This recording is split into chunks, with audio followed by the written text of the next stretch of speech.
Halo, selamat datang di channel Ruang Taktik. Di video kali ini kita akan analisis Marco Verratti.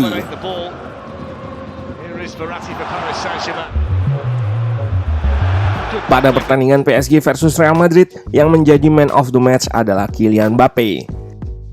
Namun penampilan ciamik Marco Verratti di lini tengah merupakan hal yang krusial bagi kemenangan PSG.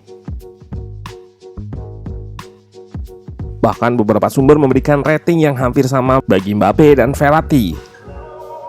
Nah, kita akan analisis pemain berkebangsaan Italia ini yang punya pemahaman taktik tinggi selain tekniknya. Let's go, kita bahas sama-sama. Secara umum terdapat 4 fase dalam sepak bola. Keempat fase tersebut adalah fase bertahan, fase transisi dari bertahan ke menyerang, fase menyerang, dan fase transisi dari menyerang ke bertahan. Dalam pertandingan melawan Real Madrid di pertengahan Februari lalu, Verratti menunjukkan kelasnya dengan bermain apik di setiap fase permainan. Pada laga ini, PSG terlihat beberapa kali melakukan pressing tinggi dengan skema 4-2-4. Dalam skema tersebut, Verratti yang sejatinya adalah gelandang kiri ditugaskan untuk bertukar tempat dengan Messi ketika melakukan pressing tinggi. Hal ini tentunya dikarenakan Verratti mempunyai stamina dan ketahanan yang lebih kuat untuk lebih aktif melakukan pressing kepada bek tengah Real Madrid.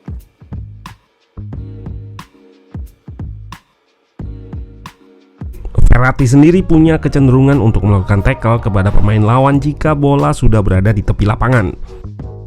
Alasannya adalah karena lawan sudah berada pada posisi sempit sehingga lebih mudah bagi Verratti untuk merebut bola secara agresif.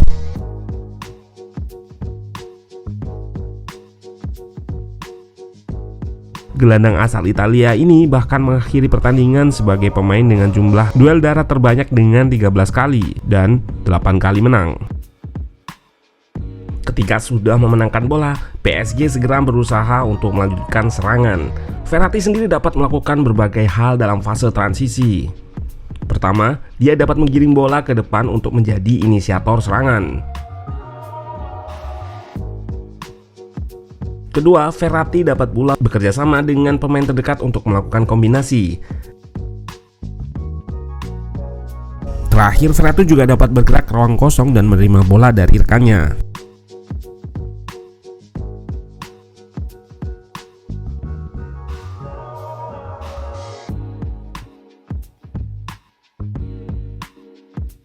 Selain itu, Verratti juga menunjukkan dua kemampuan khusus pada saat PSG nggak mempunyai bola. Pertama, kesadarannya untuk melakukan scanning guna mempermudah melakukan intercept. Dengan scanning atau mengecek situasi sekitar, Verratti jadi paham tentang posisi lawan, ruang kosong, rekan setim, serta dapat memprediksi kemana bola akan bergerak.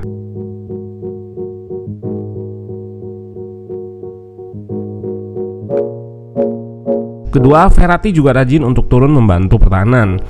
Hal ini terjadi khususnya ketika Madrid berhasil melewati salah satu garis pressing PSG. Ketika hal itu terjadi, Verratti segera mengejar lawan untuk mencegahnya melanjutkan serangan di ruang terbuka.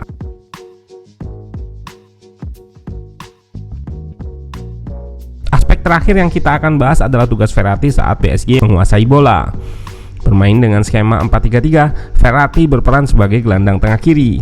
Dalam posisi ini, Verratti banyak bertugas di ruang apit atau half space sebelah kiri. Sebagai seorang gelandang tengah, Verratti jelas mempunyai jembatan yang penting bagi PSG untuk melanjutkan serangan.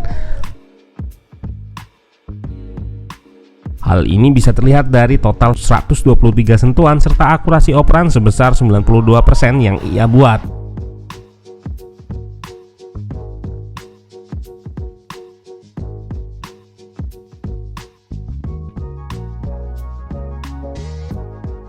Untuk mencapai itu, Verratti nggak jarang turun jauh, hampir mendekati pemain bertahan sendiri. Hal ini dia lakukan untuk memberikan kiper atau para bek PSG opsi operan progresif demi melanjutkan serangan.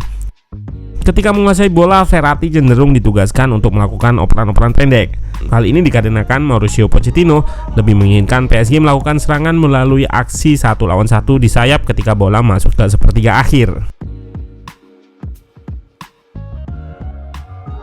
Aksi dribble 1 lawan 1 itulah yang pada akhirnya menjadi pembeda dalam laga PSG melawan Real Madrid di leg pertama. Gol Mbappe di menit terakhir menjadi bukti sahih hal tersebut.